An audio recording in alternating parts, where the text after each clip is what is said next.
Foru Aldundian, eta beraz, atzo hitz batzuk luzatu nizkion bertatik, baina gaurkoan ere aipamen bat egin nahi nuke.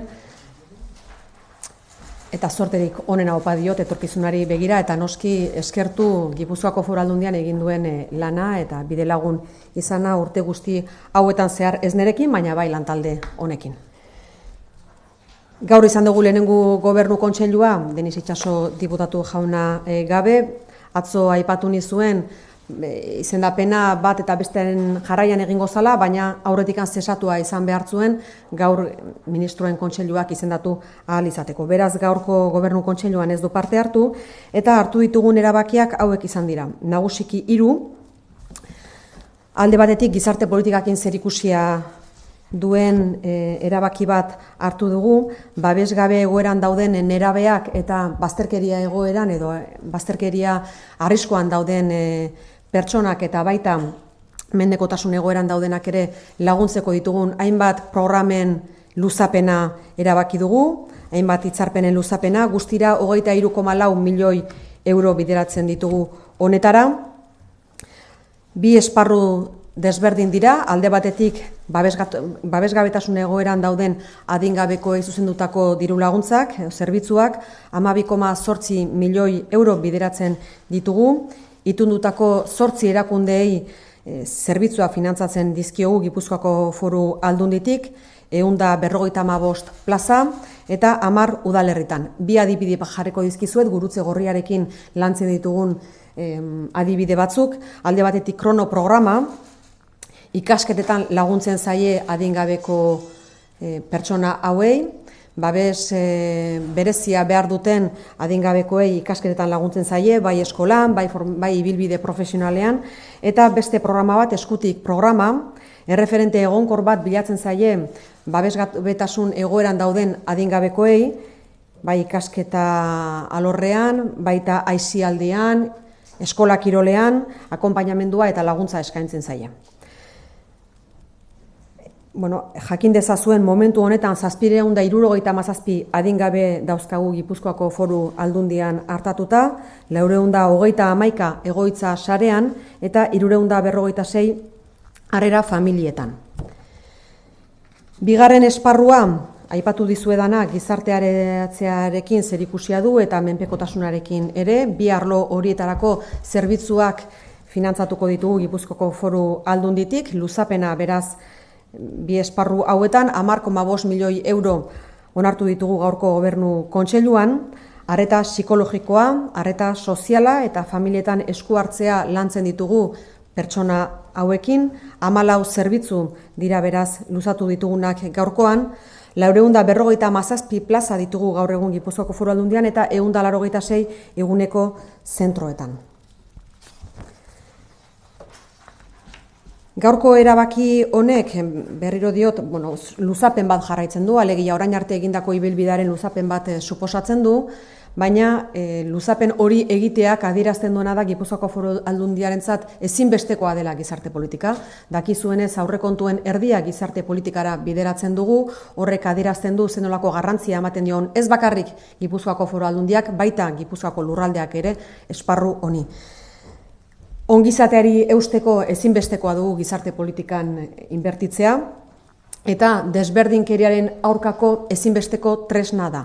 Askotan aipatzen dugu gure erronka nagusia dela Gipuzkoa izatea desberdinkeria gutxien duen lurraldea Europan, eta horrekin noski munduan, eta hori lortu ahal izateko Gipuzkoako Foru Aldundiak orain arteko lanari eutsi nahi dio eta noski jarraipena egin. Erronka handi bat daukagu eta erronka horri aurre egiteko ezinbesteko tresna dugu gizarte politika eta horri eusten diogu nola ez. Hori izan beraz gaurko lehenengo gaia, bigarrenak lehen sektorearekin du zerikusia. 4 milioi euro baino gehiagoko diru laguntzak onartu ditugu gaurkoan, Europar funtsak FEADERrek 175ean finantzatzen dituenak edo finantzatu ditzakenak, 2 esparrutara bideratzen dira diru laguntza hauek, alde batetik mendi eta muga naturalen ondorio zailtasunak dituzten ustiapenei zuzendutako diru laguntzak, naturaren mugak ezartzen dizkien baldintza kaskarrak edo orekatzeko diru laguntzak dira, ia 3 milioi euro bideratzen dira horretara, eta bestetik ingurumena eta ekologia zaintzeko diru laguntzak. Biodibertsitatea, ingurumena, mantentzeko diru laguntzak bideratzen dira, 1,09 milioi euro bideratzen ditugu horretara, eta beste alde batetik nekazaritza ekologikoa sustatzeko diru laguntza, 275.000 eurokoa. Alde batetik gaur egun dauden nekazal ustiapen horietan, nekazal ekologikoa egiten den horietan jarraitzeko, eta beste alde batetik ere, orain arte nekazaritza arrunta egin den horietan ekologikora pasatzeko diru laguntzak. Dakizuenez, lehen sektorea ezinbestekoa da Gipuzkoako Foru Aldundiarentzat, lurraldearentzat ere garrantzia handiakoa delako. Gogoratzen dizuet, gure lurraldearen 80% lurraldearen 80% kudeatzen dula lehenengo sektoreak, eta beraz guretzako ezinbesteko apostua da eta ezinbesteko erronka. Hirugarren puntuak partaideatzarekin du zerikusia. Aurreko Gobernu Kontseiluan diru laguntza batzuk bideratu genituen udalei zuzenduak, 350.000 euroko diru laguntzak onartu genituen, gogoan izango duzue. Gaurkoan onartu ditugu 150.000 euro elkartei zuzenduak. Partaidetza kudeaketa publikoan inkorporatu nahi dugu, herritarrak ahaldundu, herritarrak lagundu erabakiak hartzeko garaian eta erabakiak hartzera ere bideratu, kontzientzia landu, hiritartasun hori ere landu, eta beraz gure gobernantza berria edo bide horretatik jungo da. Horiek 3 erabaki nagusiak eta laugarrenik aipatzen izuen edo esaten izuen aipamen berezi bat egin nahi genuela eta gaurkoan Aita Amariri buruzko aipamena egin nahi dugu. Dakizuenez, Gipuzkoar batzuk jarri zuten abian proiektu hori, Gipuzkoako erakundek eta Jaurlaritzak ere diruz lagundu du proiektu hori. Azpimarratzekoa da orain arte egindako ibilbidea eta asteburu honetan jakin dugu 93 migratzaile salbatu zituztela itsasoan eta atzo bertan beste 60 migratzaile salbatu zituztela. Azpimarratu nahi dugu egin duten lan hori, zoriontzekoa delako eta eskertzekoa, ze gizatasunekin jarduten duten eta ze elkartasun adierazten duten beraien jardun horrekin. Benetan Gipuzkoarron balioak dira horiek eta azpimarratzekoak dira. Eta noski Gipuzkoarrei adierazi edo Gipuzkoarrei azpimarratu nahi genien egiten duten lan hau eta hori balorean jarri. Hortik aurrera galderarek izango bazenute, gazteleraz aipatzea. Ahaztu dut. Besterik ez bada labur. Tres decisiones importantes que hemos adoptado en el Consejo de Gobierno de hoy y por otra parte también una mención especial. Las decisiones que he mencionado tienen que ver, la primera de ellas, con la política social. Hemos querido prolongar el esfuerzo que hace la Diputación Foral de Guipúzcoa en este ámbito con una inversión de 20,4 millones de euros. Por una parte, al acompañamiento a los menores en situación de desprotección. Hemos continuado con los programas y con los contratos que teníamos con diversas entidades.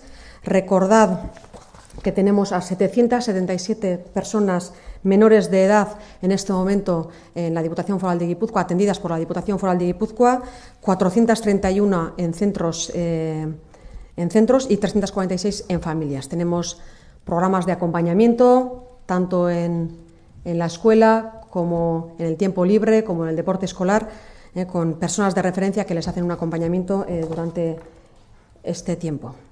Por otra parte, también ayudas que hemos aprobado para personas en situación de desprotección social y para personas en situación de vulnerabilidad, con una atención psíquica, social, con intervención familiar también. Tenemos 457 plazas en Guipúzcoa y 186 de ellas en centros de día.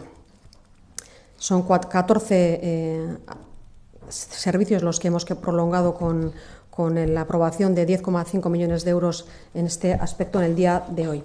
Yo sí quería subrayar que no se trata únicamente de un esfuerzo continuista, sino que ese esfuerzo se realiza precisamente porque la Diputación Foral de Guipúzcoa considera que la política social es una herramienta fundamental para lograr una cohesión en el territorio, para obtener el objetivo de que tengamos el territorio con menos diferencias, con menos desigualdades en Europa y, por tanto, en el mundo, es una apuesta fundamental y, por lo tanto, también desde el punto de vista económico, la mitad del presupuesto de la Diputación Foral de Guipúzcoa se destina a políticas sociales. Eso significa pues que efectivamente la Diputación Foral de Guipúzcoa, y no solo la Diputación, sino la ciudadanía de Guipúzcoa, considera fundamental la inversión social que realizamos en este ámbito. Por otra parte, también, decisión importante que hemos adoptado como segunda decisión en el primer sector, más de 4 millones de euros que se destinan a través de los fondos europeos de FEADER, que pueden llegar a financiar incluso hasta el 75% para financiar explotaciones agrarias en zonas con dificultades, con límites naturales, con dificultades para poder equilibrar las dificultades que tienen desde el punto de vista físico, y por otra parte también todo lo que tiene que ver con el medio ambiente, la ecología, ayudando con 1,09 millones de euros para fomentar la biodiversidad, medio ambiente, y por otra parte la agricultura ecológica con 265.000 euros. No solamente el mantenimiento de la agricultura ecológica que se hace hoy en día, sino también fomentar el paso de la agricultura normal a la ecológica. Es fundamental el primer sector en Guipúzcoa, no solamente por la labor que realizan desde el punto de vista medioambiental, del cuidado, de la biodiversidad y de los productos que efectivamente consumimos gracias a ellos, sino que también el propio territorio en el 90% está siendo gestionado por el primer sector, por lo tanto la importancia es fundamental. Tercera decisión que hemos adoptado en el Consejo de Gobierno de hoy tiene que ver con la participación. Os decía la semana pasada que hemos aprobado una partida de 350.000 euros para fomentar la participación en los municipios, y en el Consejo de Gobierno de hoy hemos aprobado una partida suplementaria de 150.000 euros para asociaciones. Siempre hemos insistido, y sobre todo en esta legislatura queremos gobernar de una manera diferente, queremos empoderar a la ciudadanía, que sean conscientes de la importancia de la participación. Por lo tanto, vamos a seguir insistiendo en este aspecto a lo largo de esta legislatura. Y por último, no es una decisión, pero sí una mención especial que queríamos hacer al buque Aitamari. Sabéis que es un barco que se ha puesto en marcha hace ya no mucho tiempo, con ayuda también de las instituciones guipuzcoanas y del propio Gobierno vasco. Están realizando una labor fundamental, importantísima desde el punto de vista de la solidaridad. Este fin de semana han rescatado a 93 personas que estaban en el mar, sin rumbo, y ayer mismo a otras 60 personas. Lo queremos subrayar porque estamos realmente orgullosos de la labor que realizan. Queremos felicitarles por ello y también hacer conscientes a la ciudadanía guipuzcoana de la importante labor que están realizando, y queremos mostrarles nuestro apoyo y nuestra felicitación. Hortik aurrera, galderaren bat izango bazenute, gaiek hauekin zer ikusi dutenak edo bestelakoak erantzuteko prest naukazue.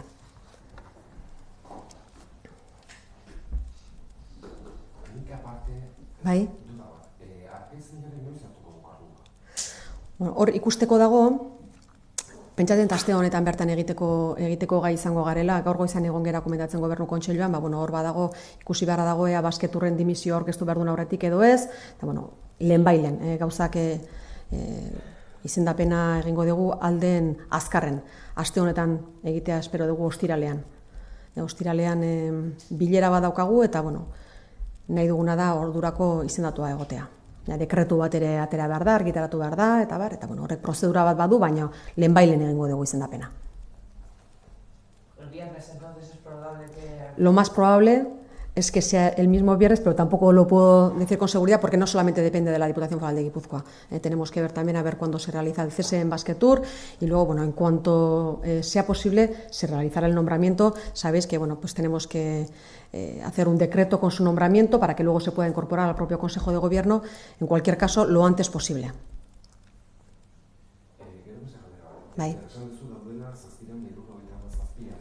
Bai, hartatuak, hori da.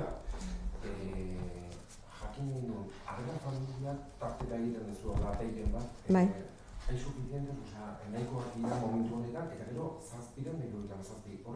Ze evoluzio izan du azken aldian, gorraka da, beraka, estabilizatuta dago?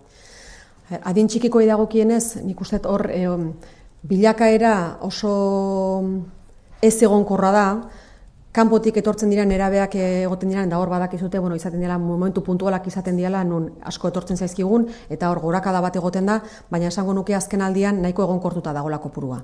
Harrera familiak gaur egun dauzkagunak nik ustet nahikotasunez erantzuten diotela dagoen beharrari, hala eta guztiz ere kanpainak egiten dira maiz, hain justu jendearen kontzientzia ere astintzeko eta elkartasunaren aldetikan adin txikiko horiek ere etxeetan hartzeko. Hori da normalean soluziorik onena, baina batzuetan ez da posible. Alegia, helburua ez da 777 pertsona horiek harrera familietan egotea. Bakoitzaren baldintzak oso desberdinak dira, perfil desberdina dauzkate, adin desberdinak ere bai, beharrak ere hala izaten dira, eta horren arabera harrera familietan edo egoitzetan egoten dira hartatuak. Edozein kasutan, ahalik eta noski zerbitzu onena ematea. Hori da, Gipuzkoako Foru Aldundiak duen helburua, baina 777 adingabe hartatuak egotea gurea bezalako lurralde batean, nik ustet kopuru importantea dela eta horrek ere zerbait pentsatzera eraman behar gaituela. 777 adin txikiko babesgabetasun egoeran, ez da nola nahiko zifra. Edozein kasutan daude eta daudenak hartatzen ditugu. Behar diren baliabideekin noski.